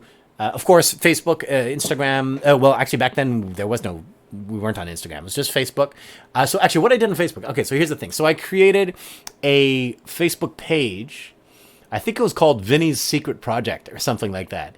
And then I created the event as well for the first one. I forget which. Yeah, I think I created the event and the thing. Anyway, so then I started private messaging a bunch of friends of mine. Now, I warn against this because if you start private messaging people with the obvious, template message, they're just going to ignore it or they're going to be offended and not support your stuff. So I think that sending out a one-on-one, a DM that is actually a massive spam is very dangerous to do. So be careful about that. But I sent it out to people that I thought I had a pretty good connection with. And I basically said, I'm starting up this new thing. It's going to be October 9th or whenever the first Cypher was. I can't remember, 2014. And I've created this event page and this other page. And here's what it is. It's going to be a hip-hop jam session, blah, blah. It's described the whole thing. And I said, if you're down to help me promote, all I want you to do is say that you're attending the event. That's it. You don't even have to come, but I just want you to do that so that it looks like there's a lot of people on the event. And this is back when you could have a single event that was like, you could just change the date on it. So that's what I was going to do for each week, right? And that way you could have like 500 people saying they were attending, and people are like, oh my God, this looks great. So that was the idea. And sure enough, quite a few people were down to do that. You know, they were down to help me. And so I did that. And then eventually when I made the announcement live, I changed the name from Vinny's Secret Project to Urban Science and the Cipher and all that business. And then of course I did all the radio interviews. So I did radio, I did Facebook. We had a photo shoot. So we had a little photo that we used for promotion. That was the floating people photo. Those were all part of it. I think that was kind of it. But the point is, okay, so when we did our first cipher, although there was a lot of musical, the product was not that good at the beginning. The product was not good, but the promo was on point. The thing that made me realize that we were going to have some amount, or that the promo was successful, was that the first person who came in, who paid cover and came in, back then I was not paid. My wife, or my girlfriend at the time, was doing the door, and we charged $4 at the door. So it was really like get it going at the beginning, and everybody was, accepting a very low pay check to do this. Anyway, so the first person who came in, paid cover, and walked in was somebody that I did not know, and nobody in the band knew. So that meant that our promo actually worked. It wasn't just a friend coming to support. It was somebody who heard about it, either online or on the radio or whatever. It was like, this is cool. I want to check this out. So that should be your goal. That should be your goal. It's great to have your friends come, but you should be aiming for something more than that. When Cypher draws, say, about 150 to 250, 300 a week. Well, not now. Now we can draw nobody. But when it does that, it's not 150 of my closest friends or 250 of my closest friends, right? So it's people who like the event. You want to be pushing beyond your personal friends. So that was the first thing. That was the first one. And then after that, you got to think that in the case of an event, every event is promotion for the next event. Right? So if you run a DJ night or whatever, and you do a DJ night and it's full of problems and it doesn't work well, that, that's not gonna survive, because every one is bad promo for the next one. So yeah, Shem G just joined. Shem, I thought I banned you from this. What the heck is going on? And then what did we do beyond that? So then I still kept doing... Oh, yeah. Then we started doing some like special events, like themes and all this kind of thing. I mean, we had that planned in advance. We did some freestyle rap competitions to kind of bring in more MCs. But it was also because I really wanted to do some freestyle rap competitions. I think... right. Oh, yeah. Back then, I was using Facebook groups as well. So I joined... I don't even know how many different Facebook groups that were for Montreal music, for Montreal hip hop, for Montreal music students, because I said it's a jam session. There's going to be like, McGill music, Dawson music, whatever, all these different schools. And so I started posting in those groups, dance groups as well. Like any aspect of like either something relating to hip hop or something related to music or live music. I was trying to find those groups, and then I would post in those groups telling people, hey, this event is happening, this event is happening, this event is happening. I'm not sure how valuable it is to post in groups, because if you look, especially in these big groups, I'll put it this way. When you look at these groups and there's like 10,000 people in them, and every 5 minutes there's a post, who's actually reading any of those posts? I don't think it's that valuable. But if you can find a smaller community and not just spam them and get banned for life, but if you can find a smaller community that's actually interested in what you're doing and you are posting things that are related to what they're doing, well then sure, go for it. Word of mouth is always an undeniable force. We also had flyers, and at the what's it called, the Belmont, there was a giant poster in the window. So all of those things are helpful to have. All right, next question was from Martine, and it's 3:30 now. I think I'm gonna maybe make that the last question I take from the pre-questions. See if there's more questions on the stream, and then maybe end it there. Yeah. So anyway, because I'm just getting tired, and I got another stream happening tonight. So yeah, the next stream is going to be at 10 p.m. Anyway, so Martine asked, branding and content would be amazing. Also, any tools, strategies, whatever you'll talk. Listen, okay, other time zones. I can actually take that out. Maybe I'll take another one out as well. Branding and content. So I think I've pretty much covered that. But content is just showing the product. Branding is bringing people back to what created what. Paolo.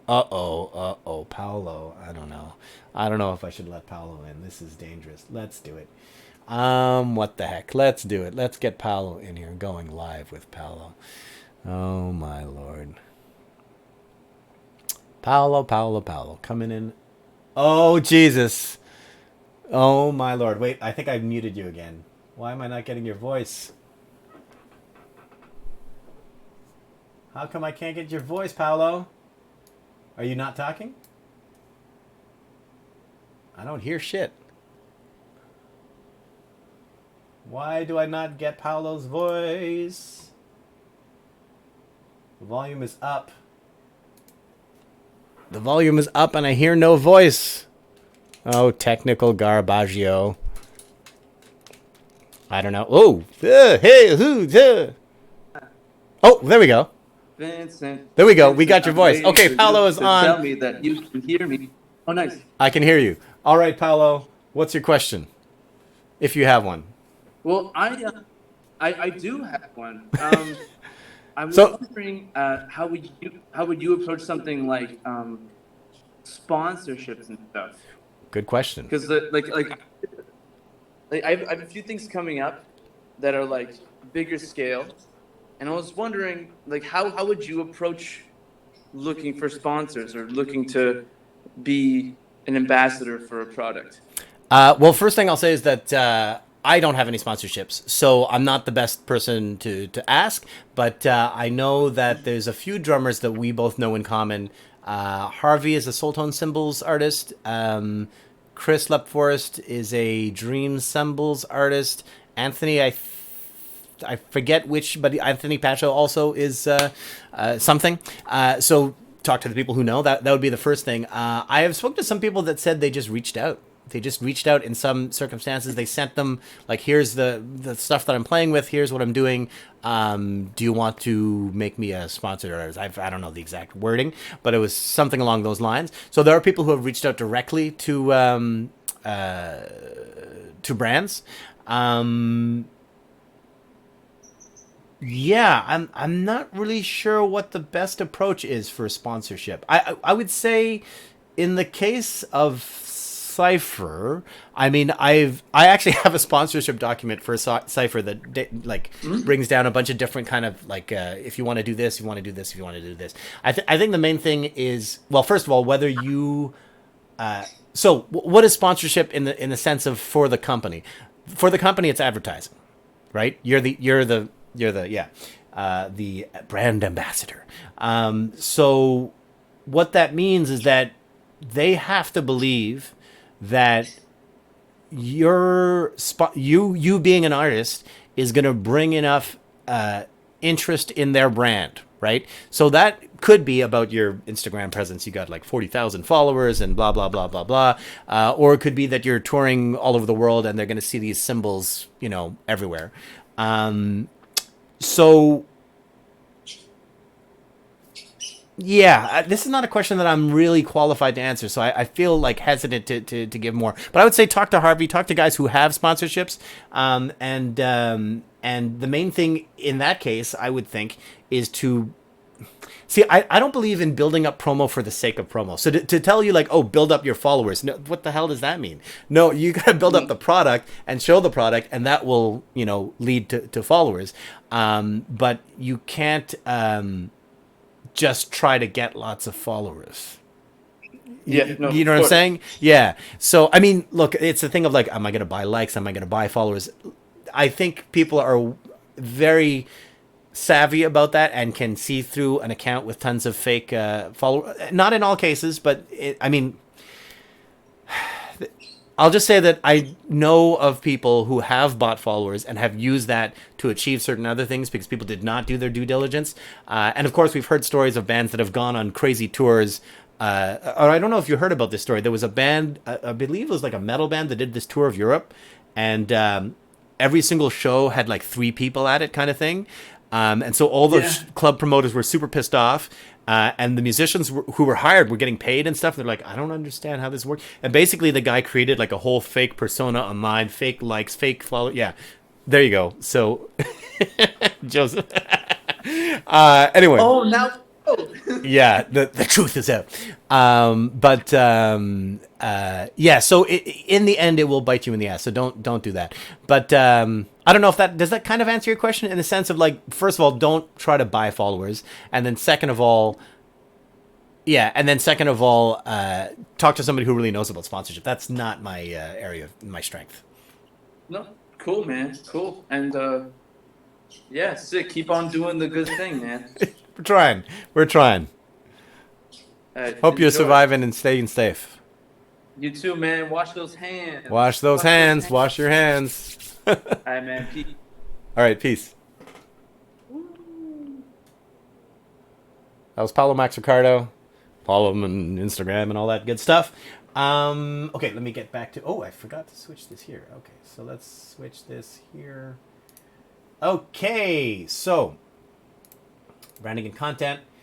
I think I've pretty much covered that. M not asked... It's hard... Oh, right. She has a bunch of clients that were interested in social media stuff. So, many of them lack confidence. I think I have some who are afraid to put themselves out there and all still have private Insta accounts. Personally, I want to know how to get the algorithms to notice I exist. Even with 30 careful hashtags, no one ever sees anything I post. I've given up. And Melina Suchan also has great idea. I need to learn about Instagram. Okay, so first thing is in general with feed algorithms, whether it's Instagram or Facebook or whatever, or hashtag algorithms or whatever, is if you think you can like game the system and cheat and, you know, do this or that, it might work in the short term, but long term, no. I'll say that, you know, again, to focus on the quality with the quality of the product with Instagram. Yeah, we use a bunch of hashtags and stuff. Like I remember speaking with John Arsenault about this and figuring out some hashtags. We've got to rework our hashtags. Our hashtag game is not really super on point. You got to stay current with that stuff. But I was always questioning that because I remember when we first started using hashtags, you know, we saw a big jump in our likes and whatever on posts. But like if you're on Instagram, you know how many fake accounts and fake whatever there are. So I was like, oh man, this is stupid. We're getting all these like, you know, fake likes and go check my profile and whatever, you know, all that kind of stuff. But then I realized, look, if we don't put those hashtags, then our posts will appear to have less likes and less comments and whatever than anyone else. So we kind of have to play the game just to stay on the same like level as everyone else. So you got to play a certain amount of the game, even if you know that it's not completely legit, just to keep, you know, being in this, being up there. So getting back to the original question, careful of hashtags. I don't think the hashtags are that important. I really don't. I mean, think about it yourself. Do you often search for hashtags, or are you just kind of looking at stuff your friends post, looking at, you know, whatever other ways? I don't really use hashtags that much. I mean, sometimes I do, in fairness, but not that much. So I don't think a hashtag is a magical solution. Focusing on content, that's the magical solution, I think. Let's move on to Nora's question. A good question. Any social media marketing tools you've successful entrepreneur in a form that's a different scenario? What tools, actions did you find powerful, effective in your journey as a business? I'm just gonna kill this here. Everything, everything. Focusing on. Actually, I'll talk about. I realized there's a few more things that I didn't mention with regards to Cypher. So the other things that we were doing in addition to everything else I described earlier. No, but there was more, Nora. There was. Which was, so at the beginning, well, first of all, we didn't have a photographer come in every week at the beginning. The very first week, Manic Maddie came because he heard about the event, and he just took photos for fun because he's a photographer and wants to take photos of cool stuff. And then we saw the photos and we're like, oh, wow, this is great. And then I think it was like not until like 5 or 6 weeks later that I said, hey, are you willing to come back? And like, this is how much I can afford or whatever, you know, and we started working something out. Or maybe even at the beginning, he did it for free because like he knew that like there was no money coming in. I can't remember. But don't expect anything for free. yeah, so the photography thing started accidentally, and I realized that was something that was great because you got to show the product. This was before I had that conversation with Jacob. But what I was doing was on stage while the jam was happening, I was filming. In addition to playing and hosting and everything, I would film little clips. Like an MC comes up, a singer comes up, a guitar. I'd film little clips. And back then, we weren't on Instagram back then. So back then, I would take all of those clips and I would edit it into a video, into like a highlight reel video. And I had these horrible little intro. I'd be like, hey everybody, Vincent Stephen Long from the Cypher here, and last week this is what happened, and I'd show the highlight reel, and then next week this is what we got. So I made like a teaser or trailer, like a recap and a teaser every single week. That was kind of insane. And then I was doing all the other things in terms of promotions. So again, anything you can. Oh, you do remember those? Oh my god. Anyway, yeah. So anything you could do to show the product, different aspects of the product, music videos. Nora's got a great music video, at least one. I'm not sure if there's more. And then showing rehearsal footage, I mean, there was this great man. I don't know why I'm thinking of this suddenly, but there's one of my favorite Beyonce video. Actually, there's a great Beyonce thing on Netflix that is like a documentary on her Coachella performance. And first of all, that Coachella performance was freaking unbelievable. And on top of it, the documentary is great because you see just how much freaking work goes into this. And it's like, yeah, people are working hard. That's what this is. It's just working hard. That's 100% what it is. And of course, that is promo for the next performance, and she sold it to Netflix. Like it's a product in itself. So the promo is a product and it's making money. Like amazing, and I guess people kind of do smaller versions of that, like on Patreon and stuff, where people will be like, behind the scenes at my gig and all that kind of stuff. So that's another way of doing it. But don't overestimate yourself, I suppose, in the sense like depending on who you are, do people want to see the behind the scenes at your gig or what? It's got to be you got to be realistic about who you are. Anyway, my God, there's so many questions. Okay, I'm gonna just do, because we still got another live stream at 10, and I've been on for like an hour and a half now, so I think this is the last thing. If anyone has questions, I haven't seen many questions unless I'm messing this up. Ooh, whoops, I am messing this up.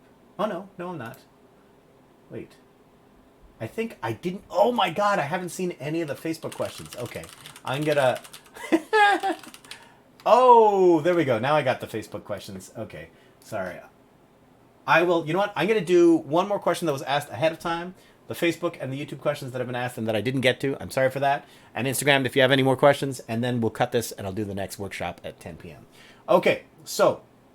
The next question was from Leon Stone. This was a question asked in advance. I'm interested in marketing strategies that leverage social media and that can be automated through funnels or maybe using API tools. So I'll admit, I wasn't totally... Yeah, Jane, I saw your question. I'm going to ask that one or answer that after.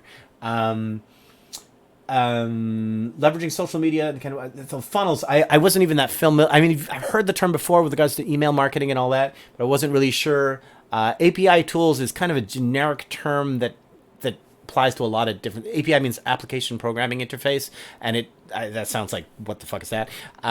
It's kind of a programmer thing, but in this context of marketing, it's like how to cross integrate different tools.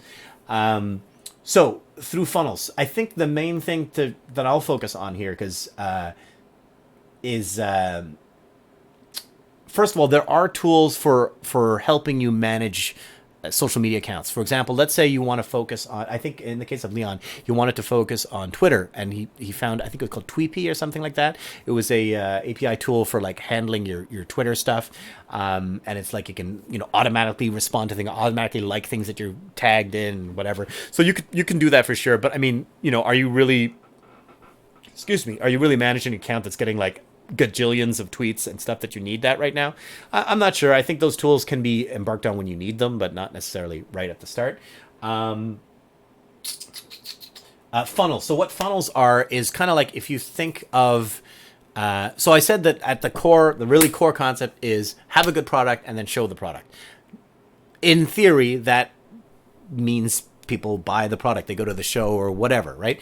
So what does that mean in practice? What that means is, okay, so let's say I have a mailing list, and in the mailing list, I advertise my CD. My CD is launched in the mailing list, and then you click on the link and you go to I don't know, where do people buy music anymore? They go to Bandcamp and they click and they buy. Okay, so the funnel is like going from this to this to this to this to this to purchase kind of thing, and then actually after purchase is like, how do I keep in contact with them? Actually, let's forget the email list. Let's say I posted on Twitter, hey, my album came out. Okay, so the first thing is, do they see the tweet, right? So that's about having that consistent quality in your stuff, maybe using the right hashtags, all that, although of questionable value. But anyway, so that's the first thing. Do they see the tweet?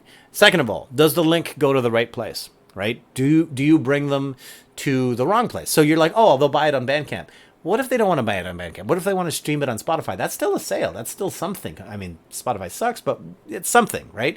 So if instead of linking directly to Bandcamp, it's linking to, one of those, I forget what they're called, but those things that show like, iTunes and Spotify and all those links, that's a little bit better. It gives more options to the consumer, to the person trying to buy your album or whatever, right? And so that, let's say they go to Bandcamp and they buy your album.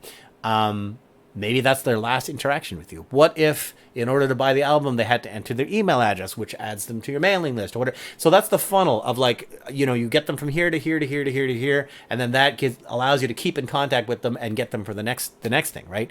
And I think that's probably one of the hardest things. I think I gave this example earlier, or maybe not. I don't know. Anyway. Or maybe I didn't finish the story. So I was saying that I used to go to Bustan quite often when there was the old owners. I still go now, whatever. I love Bustan. And so I was there one day, and there was like nobody in the restaurant, and I was just eating lunch. And the owner came over and we started talking, and he said, I wanted to thank you. And I'm like, thank me for what are you talking about? Your food's amazing. I love it. It's not, there's nothing to thank you for. It's good food, And I said, no, I want to thank you because you've brought me all these customers, right? Because if a friend wants to eat somewhere, like, hey, have you been to Bustan? Like, Bustan, what's that? I'm like, oh God, let me take you to Bustan. Let me show you what this is. And they go and they eat whatever. And he said, here's the thing. My chicken is good. My beef is good, whatever. He's talking about his food. And he said, but the hardest thing is to get them from outside into my restaurant. Once they're in my restaurant, they're going to try my food and it's good. I'm done. But that's the thing. And that's the kind of the funnel thing. So again, it's like how to get somebody to actually try the product, and once they try the product should sell itself. So in this case, it's the chicken. In the case of music, it better be good. I better not want to stop it after 10 seconds. All right. That is kind of, that's kind of my story about showing the product or the importance of marketing, right? So anyway, he wanted just to thank me because I had brought him all these people into the store. So word of mouth obviously is that, and all the social media is that, but what's in the store has got to be good. Okay, so that's kind of answering the funnel question more or less. I'm going to stop there for the advanced questions, and let me hit the ones that I missed earlier. I'm sorry, I missed a bunch of Facebook questions. June asks, quelles sont les autres plateformes que tu utilises comme Facebook, Instagram? La réponse là, c'est premièrement, on utilise Facebook et Instagram. Et comme j'ai expliqué, on a aussi Twitter, des trucs comme ça, Tumblr, mais vraiment Facebook et Instagram. Mais moi je paye attention à beaucoup des autres réseaux qui ouvrent comme ça. Comme quand Snapchat était très populaire, moi j'utilisais Snapchat beaucoup. On faisait des reposts, des vidéos de Snapchat sur Instagram et sur les autres plateformes.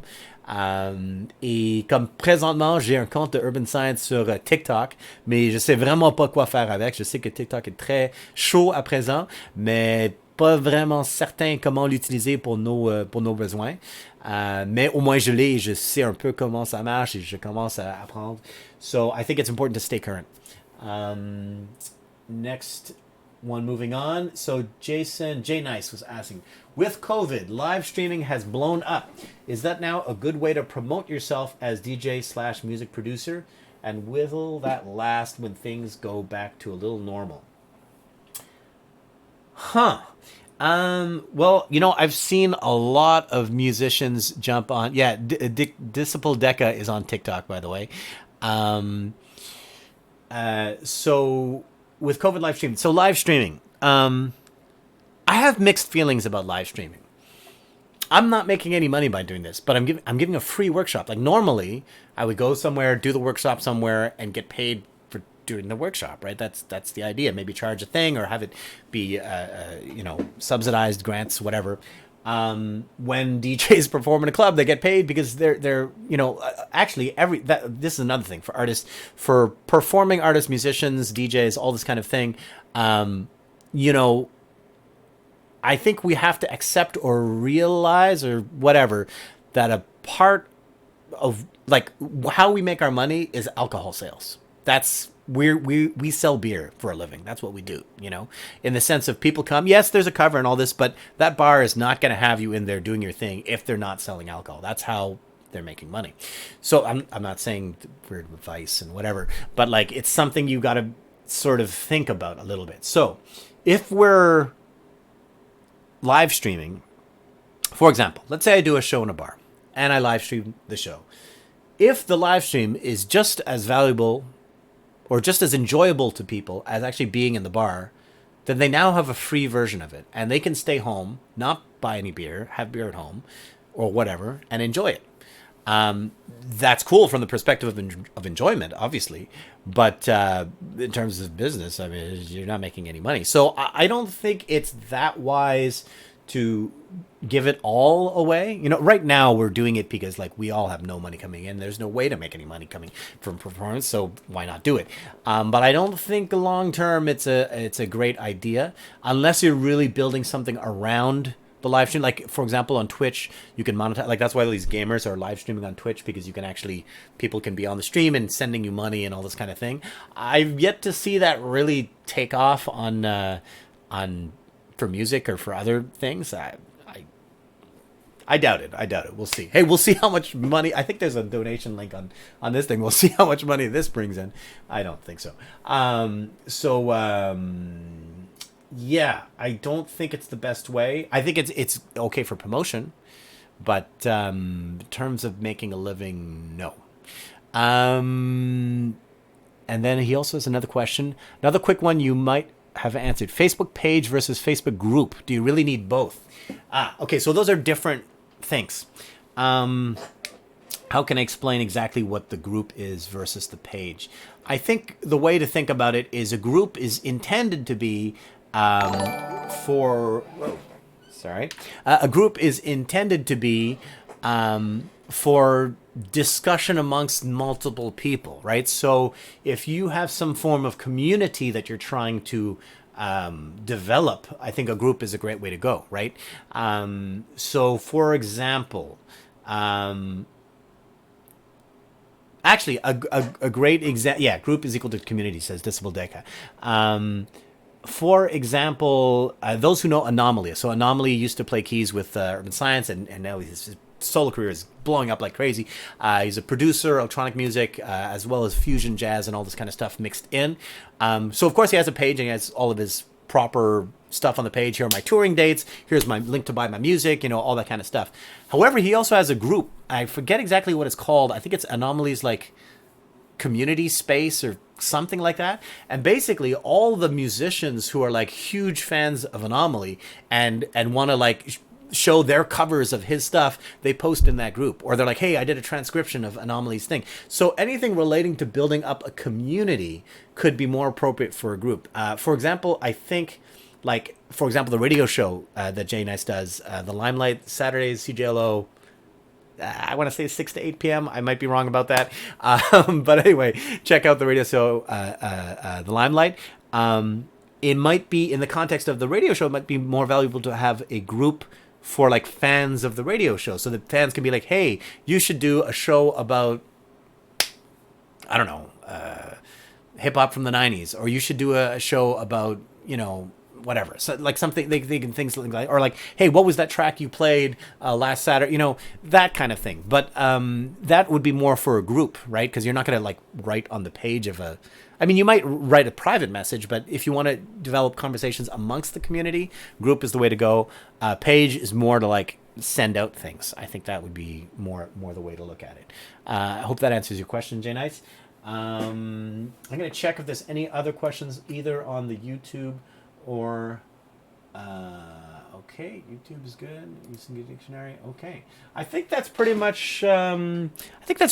It. If you have any questions, I'm gonna give you a last chance to ask a question. Tech and promo for artists. There is a link to download that the PDF and the presentation itself, and then. Let me just see if I can get that link showing on the stream again. Yeah, so it'll show up in a second. I'll put it on the screen as well so that y'all can see. So this is that PDF that we went through at the very beginning with all these kind of helpful tips, I hope. The main thing being the guiding principles. Check it out. Let me know if you have any further questions. 10 p.m. will be the next live stream. I'll hopefully talk about some different things. And I think that's pretty much it. I guess next live stream is 10 p.m. Oh, yeah, and for Urban Science fans, we're doing this Pass the Beat thing. If you haven't checked it out, please do check out Pass the Beat. It's a great way to still remain connected. Record a little something. Alexandre Dion vient de s'ajouter au live stream. He did a little bass clarinet, bass line on the first Pass the Beat. So it's basically we post like some stems for a beat, and we ask you to like record a verse or add a bass line or add whatever you want on top of it, remix it. Alexis Gagnon is here. Yeah, Alexis Gagnon did a killer remix of the first one. I love that one. The swinging hip hop groove that he added to the first one, I think. So yeah, check it out. And what else can I say that's coming out? Well, we got that. I mean, I think that's pretty much it. Okay, so I'm gonna log off now. Thank you, everybody. I'm gonna see if there's any last question, but I think I'll just save the last questions for next time. I'll check the comments. So 10 p.m. is the next live stream. We'll see you on YouTube or on Facebook. Have a good one, y'all. Let's see if this works now. Oh, yeah.